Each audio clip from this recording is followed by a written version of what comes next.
talk about the stages of faith development today and then in 2 weeks. It's sort of nice the way these presentations will bookend our baptisms next week. That's a happy sort of accident, as baptism is also a stage of faith. We're really grateful. I first met David on the Spiritual Life Guild, of which he is a member. So the Spiritual Life Guild is chaired by Jenny Mabey, who's here, and much of our Sunday morning formation is influenced or suggested by them, and they also create our Lenten and Advent Quiet Days. So many thanks to the Spiritual Life Guild, and especially David, who's here today, and the 19th. David is a clinical psychologist in Chapel Hill, and I will let you introduce yourself if you want to say anything else, or you can just run away with this. Okay. We'll try to leave a little time for questions and answers, and I'm going to make some copies and come back with some handouts in just a little bit. So thank you, David. All right, thank you. Good morning and Happy New Year, folks. I am excited to be here. I'm a little bit nervous about being here because I don't know the background of everyone in this audience. Some of you may know the people that I'm going to talk about firsthand. You may be best friends. If you are, please raise your hand and let me know. But 2 of these folks have passed. As was mentioned earlier, I am David Riddle. I am a psychologist, a pediatric psychologist in Chapel Hill. I started out 38 years ago, mostly seeing preschoolers and young children. My practice has evolved over the years because the folks that I see have gotten older. And thankfully, I don't have to get on the floor and play with blocks anymore to engage the folks that I'm working with. I think it is, it's a great time to be thinking about our faith at the beginning of a year, and wanting to provide us a framework that gives us some ways of thinking about it. And today I'm going to be speaking mostly on probably the first half of life, and then next time we're going to be talking about more of the second half of life, the spot that I'm in. Okay. All right, so let me start out by making a disclaimer.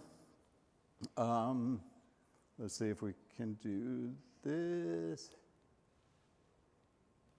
I thought I knew this. There we go. All right. The disclaimer is, I'm not a theologian, okay? Don't have any theological training. So talking about faith as a psychologist, you got to understand I'm going to come at it as a psychologist.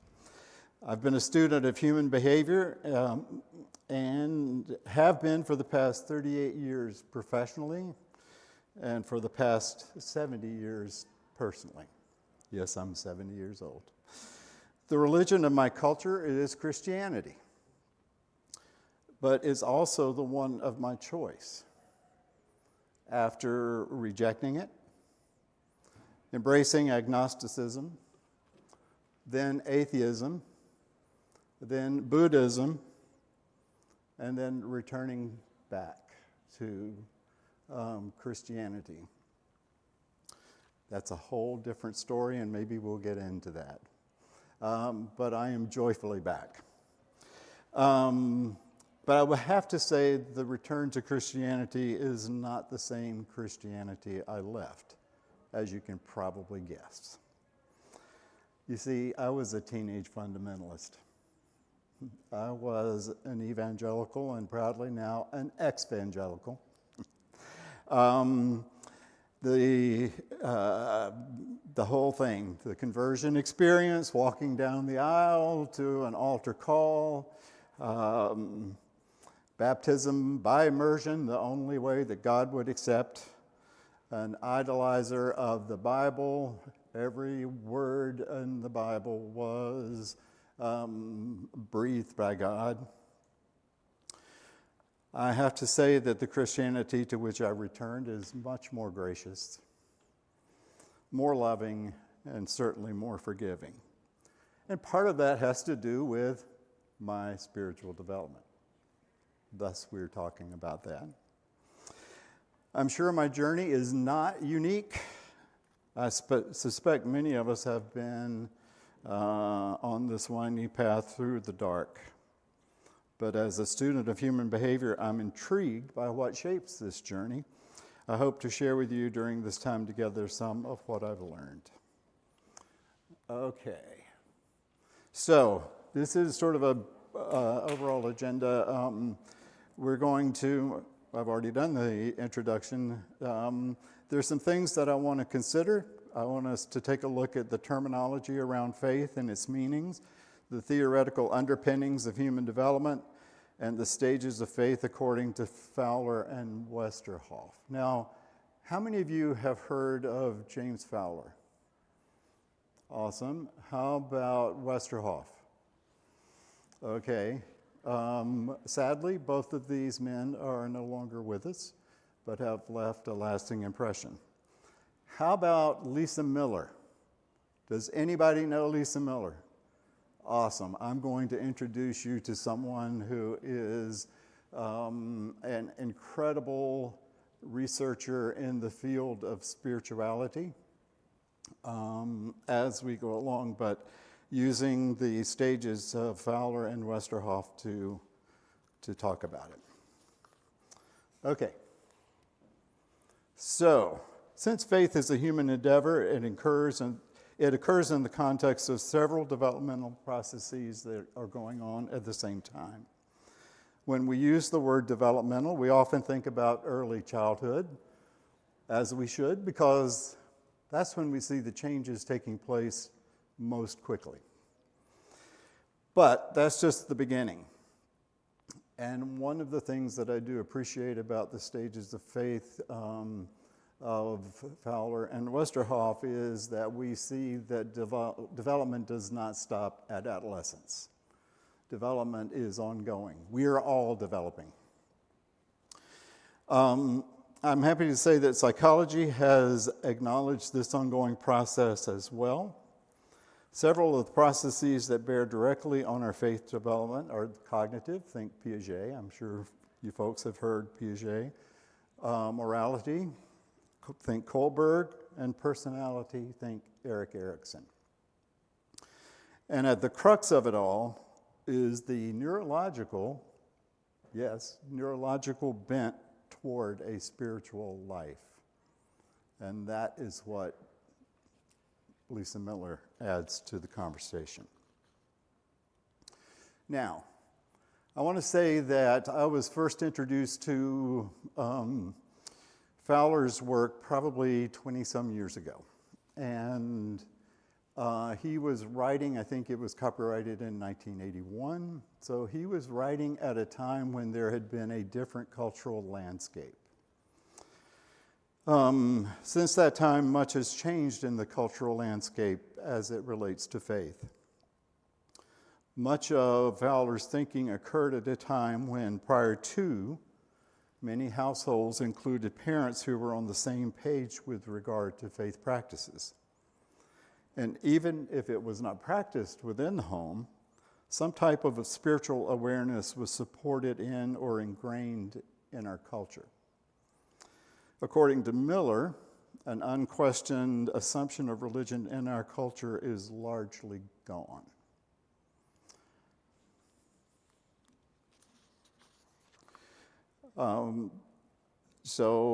As you can read up here,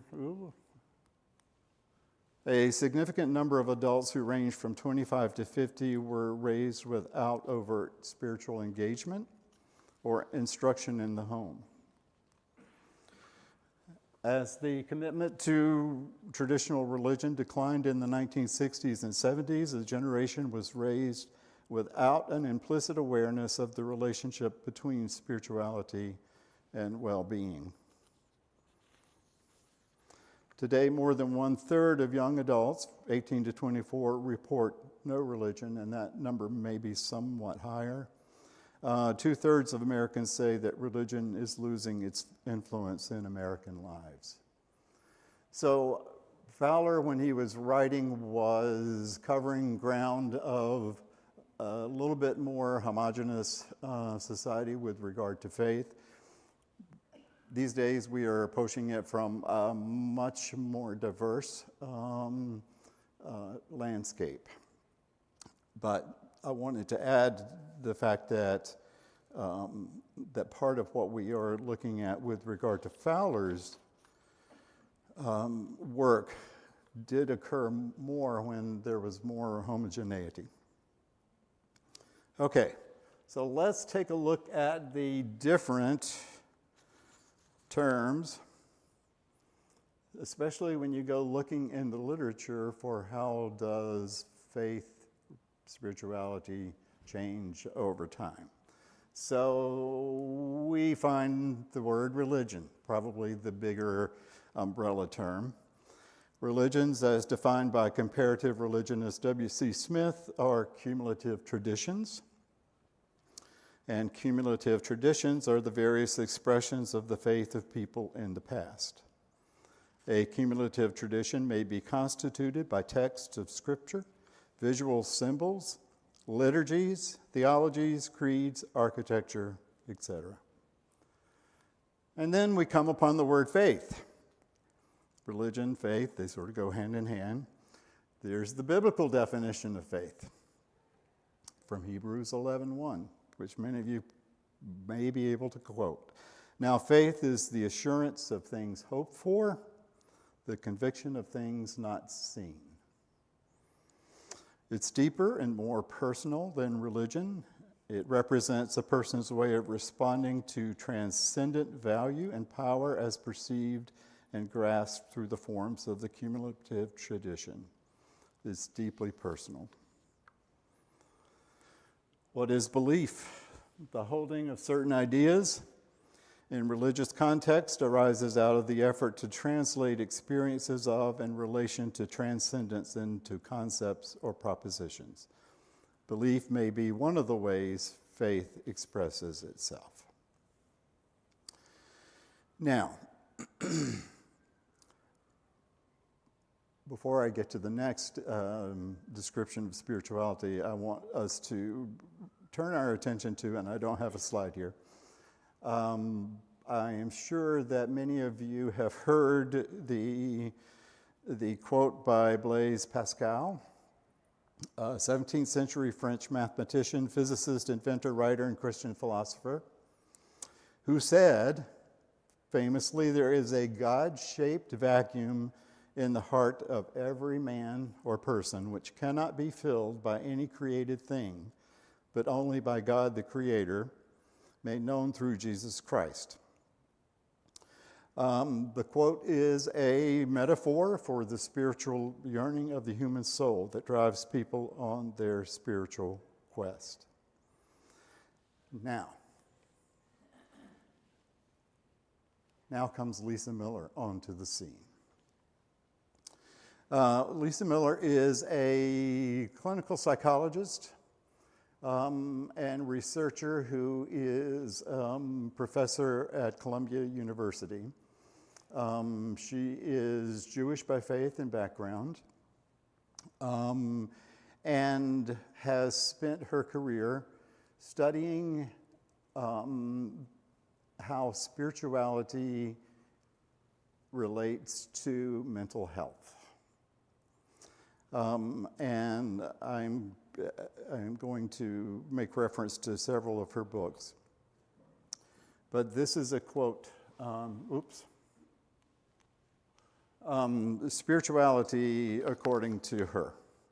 A felt sense of close personal relationship to God or nature, or whatever term each person uses for higher power, and a vital source of daily guidance. In people's lived experience, personal spirituality is a different concept from adherence to religion or choice of religious denomination. For many people, it is through their beliefs and practice of their own religion that they build and foster a relationship with God or the higher power. In the general population, personal spirituality and participating in a specific religion only correlate moderately.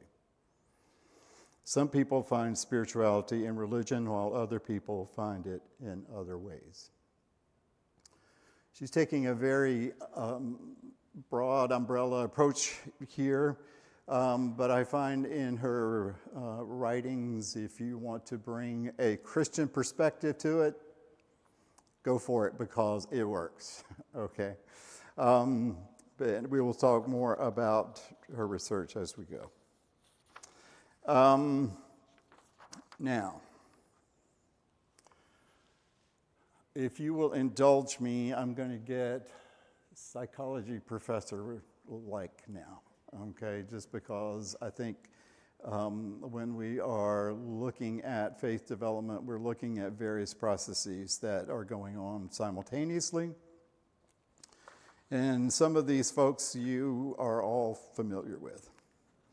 Okay, so the first one, and I'm not going to go through the table here, read it as you wish, is Jean Piaget, a Swiss psychologist who was the first to make a systematic study of the acquisition of understanding in children. He's thought by many to have been the major figure in 20th century developmental psychology.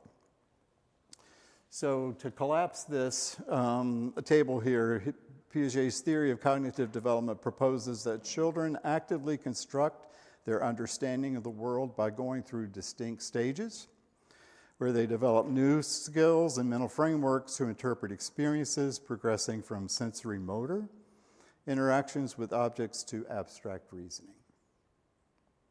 And with each stage building upon the previous one, this process involves taking in new information into existing knowledge and accommodating when necessary to adjust to new experiences. This is what growing up is about, right? What was different about, or a key point of his theory, is that children or individuals are not passive recipients of information, but actively engage with their environment to learn and build knowledge. And that cognitive development does happen in distinct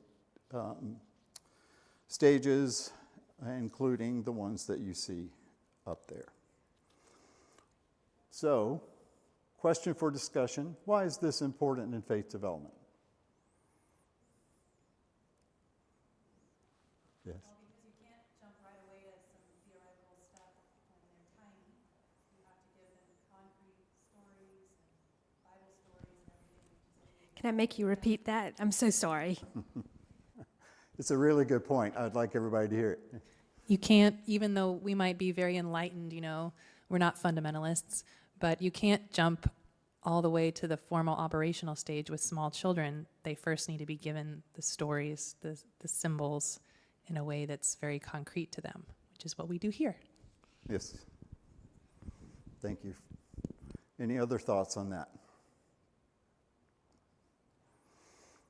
Well said. Well summarized. Okay.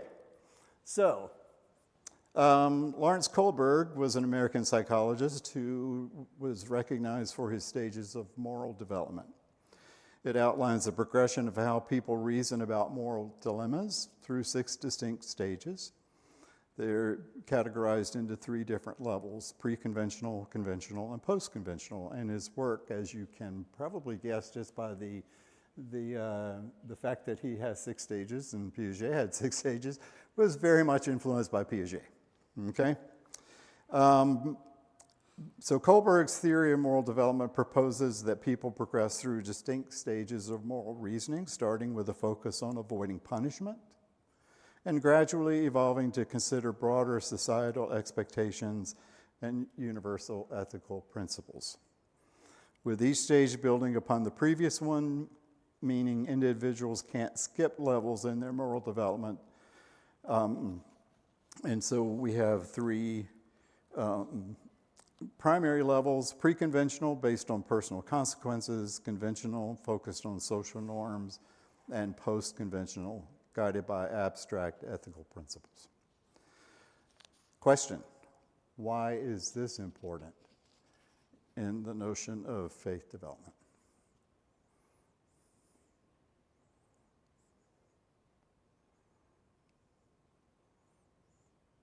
Ms. Lindsay, you got some ideas? Nobody wants to talk in the microphone.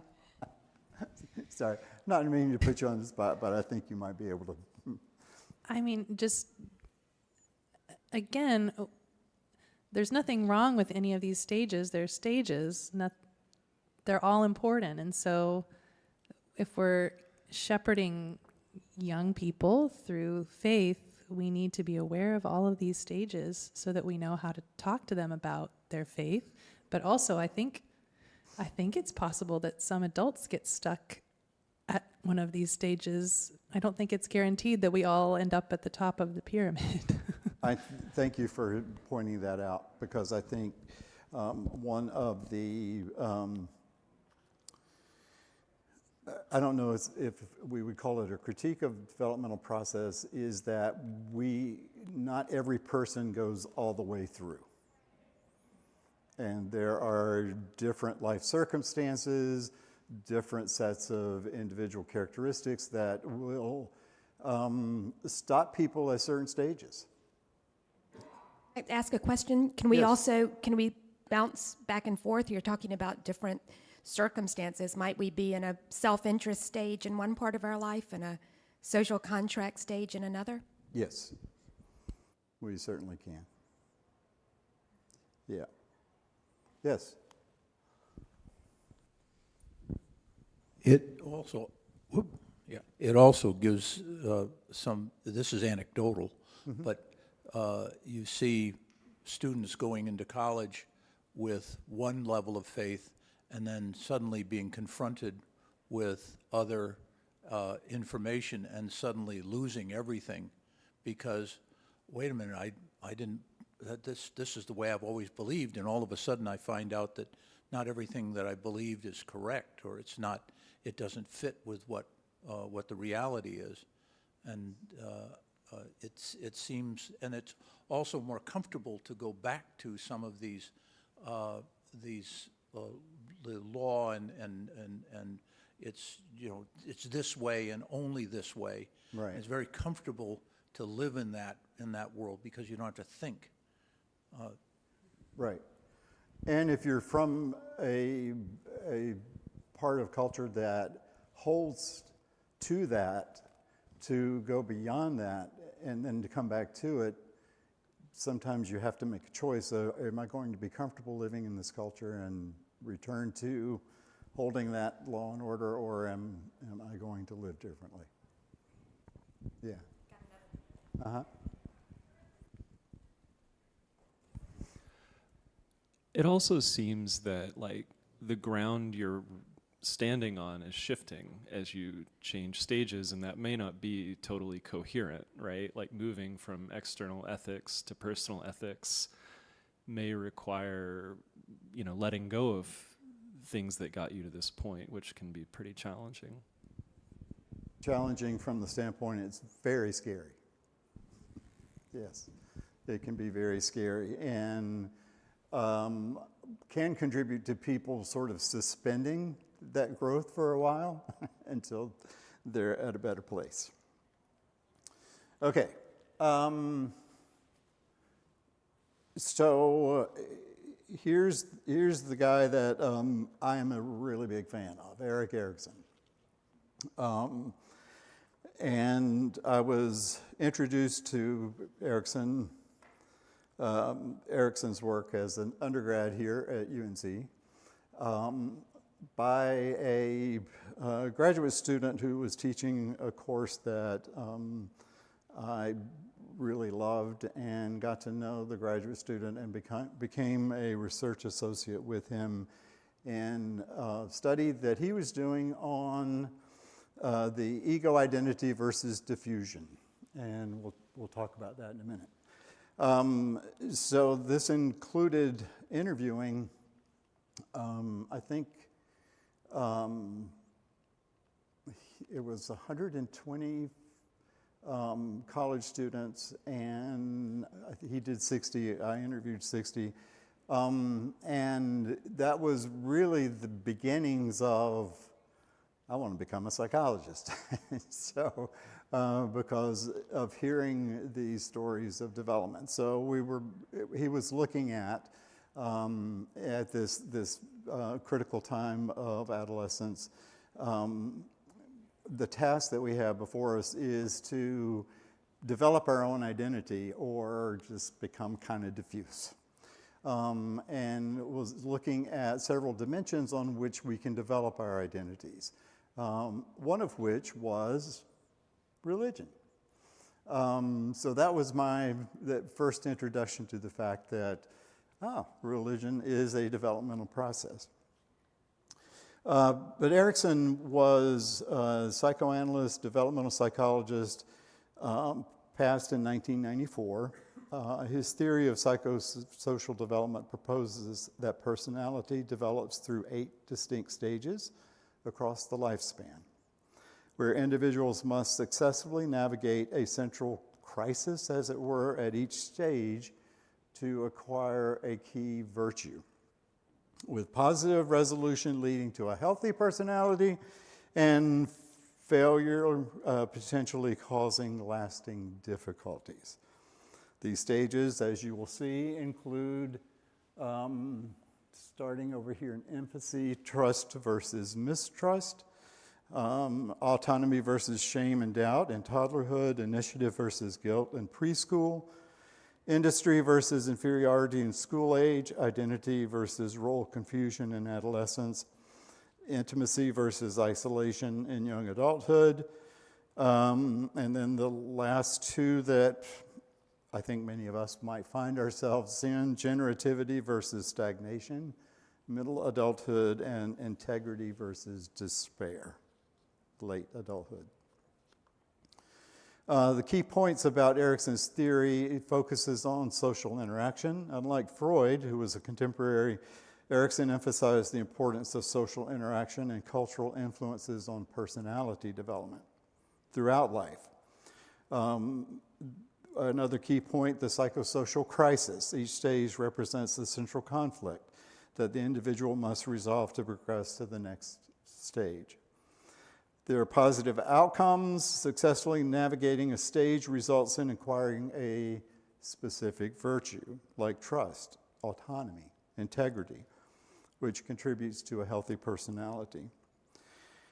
And it's a lifespan perspective. Erikson's theory is unique in considering development across the entire lifespan, not just childhood.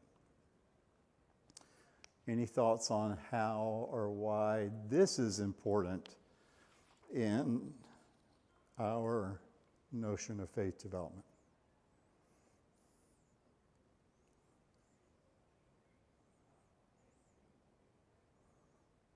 I have the mic, so we are a community. I mean, as Christians, community is really important to us. And so when you compared this to Freud, I mean, I see throughout the circle, we are in relationship with other people. And that is a key aspect, bringing Lisa Miller back to the table, a key aspect of her definition of spirituality, that spirituality is developed in community, in relationship. Yes? Can I pass the mic to anyone else, though? Okay. I want to be aware of the time. Take a breath. Questions? Okay. All right. As if I have not tossed enough names at you, let me introduce yet another one, but only to give us a format here. Carl Jung, famous psychoanalyst, described life as occurring in 2 halves. According to Jung, the 2 halves of life refers to the distinct phases of human life, where the first half is focused on and developing the ego, adapting to social norms, while the second half is dedicated to an inward journey, where we are finding deeper meaning, confronting mortality, and looking beyond external validation. Essentially, the first half is about building an identity, while the second half is about integrating the unconscious aspects of ourselves and finding wholeness. I'm adopting this model to discuss the trajectory of faith and frame the changes that take place, particularly in the second half.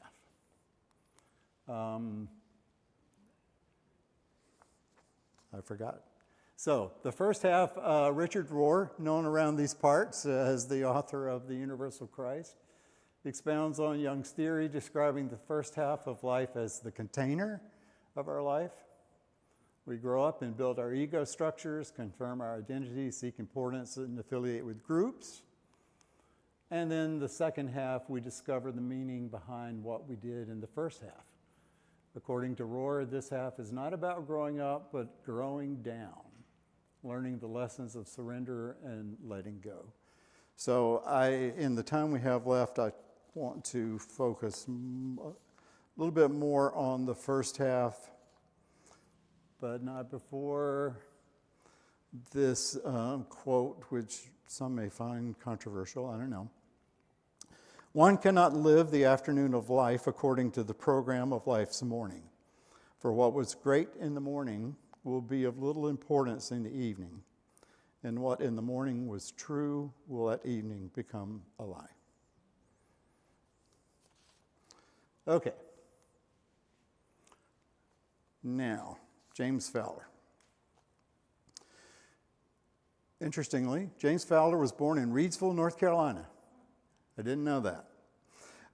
He was the son of a Methodist minister, and in 1977 was appointed Associate Professor of Theology and Human Development at the Candler School of Theology at Emory, and he passed in 2015.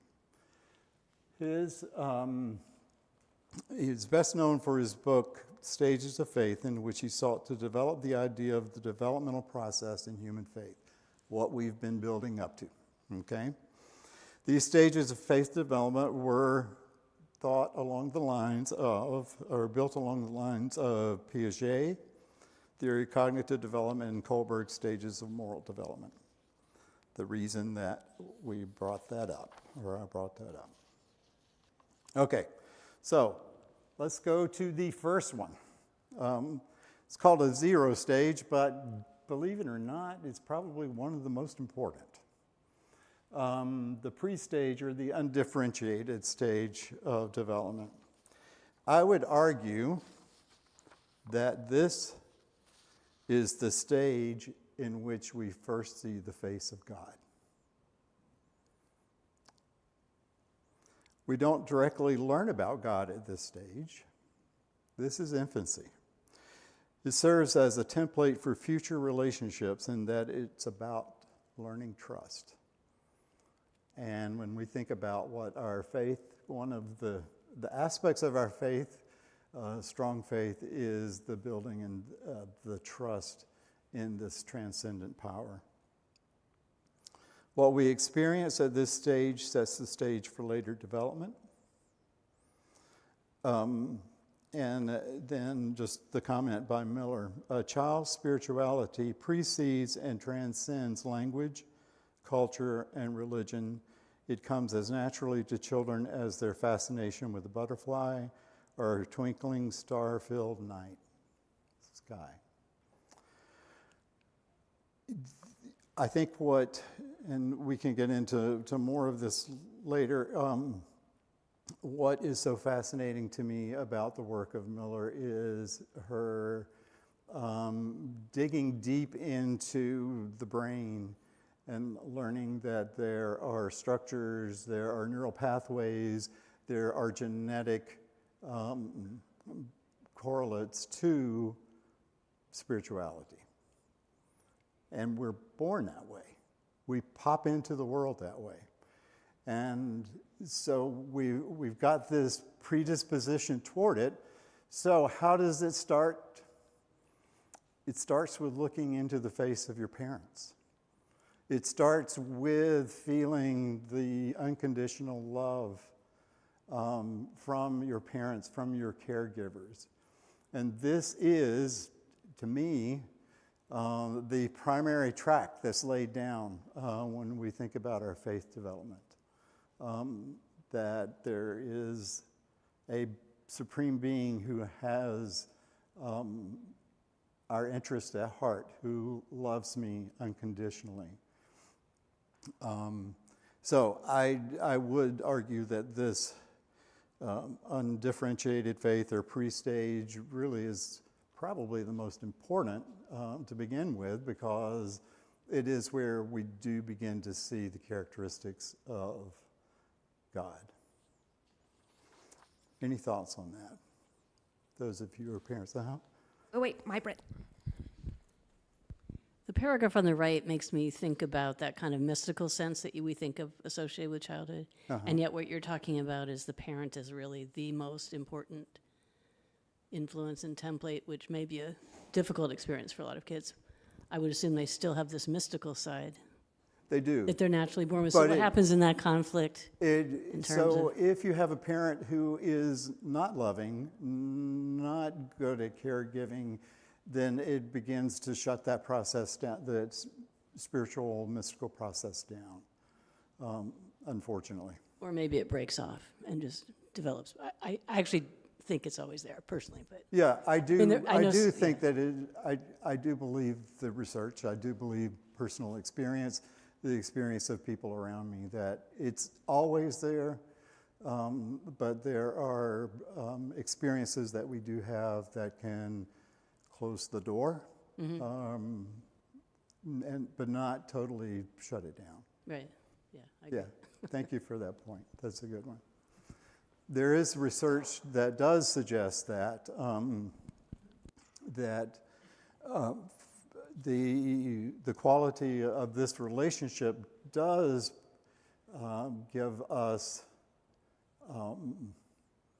information about future development. So a positive relationship between the child and the caregiver, where the child does feel supported, loved, accepted, does predispose them to better mental health and better physical health. Okay. It's 10:50. I need to hard stop at 10? 11. Okay. Yeah. Okay. So the next step is found in preschool children. And these were the kids that I first started my career with. So I think I remember a little bit about them. The intuitive projective faith, according to Fowler, is found in preschool children and is primarily a reflection of parental faith. It's a faith that's based on impressions that they pick up from parents and their places of worship. And as Lindsay has pointed out earlier, it is enhanced by repetition, hearing the stories over and over. It's enhanced by, in the worship experience, we have a specific liturgy that we follow, an order that becomes quite familiar to the person who's involved in it, including older adults like me. Okay. Then there's the mythic literal faith, starting around age 6, often lasting until 11 or 12. This is the elementary school age. The child is better able to articulate faith because of better language development, but still faith is a reflection of their parents' faith or caregivers' faith. As the world's gotten bigger, there are other people who have an influence on our faith development: Sunday school teachers, the like.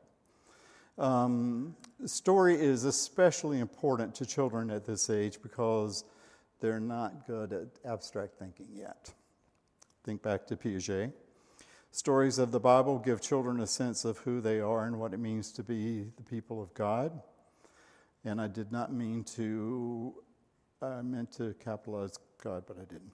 Sorry. Forgive me. And these kids don't usually ask questions about whether the faith they have received works or not. But I will say, and teachers in the audience will say as well, kids at this stage and the previous stage are great at asking questions. And they're great at bringing up points of view that take us aback because think of Christ's admonition that we should come to him as little children. What is it about that little child that we should come to Christ with? What is it about the stance of looking at faith in the universe? And I think that this is an area where, when we talk about being shut down, whether that spiritual life can be shut down, I think it's really important as parents to keep the door open. And while sometimes the kids may be raising questions to which they want an answer, sometimes it's their attempt to say what they think. And I think it's important in those situations, if you have an answer for whatever your child's asking with regard to faith, regarding to God, regarding Christ, ask them what they think first, okay? Hear what they have to say, because I think that's the first, that's their first attempt at becoming a person of faith. Okay, now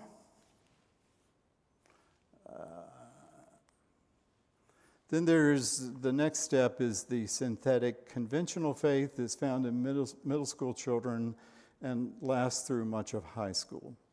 Some people, unfortunately, will remain in this stage for their whole lives. It's a time when an individual is more able to handle abstraction. The major issue during this stage is one of identity development. Think Erickson. Folks within the synthetic conventional faith realize they have a personal past and future. They're capable of seeing things from the perspective of others. They're able to connect individual stories into a larger story. And people in this stage of faith can give over much of the authority of their faith to someone else. Now, this does happen during adolescence, and one of the things that Lisa Miller says in her book, The Spiritual Child, that adolescence is a singularly unique time, because with the surge of everything else, one's sexual development, one's abstraction development, one's language development, comes a surge of spiritual longing. And I don't know if you think back to your own spiritual faith development, when did it start becoming really important to you? It's when you were probably an adolescent. When did I walk down the aisle of that little fundamentalist church? 9th grade. Okay? So there is this surge of spirituality that does happen at this time.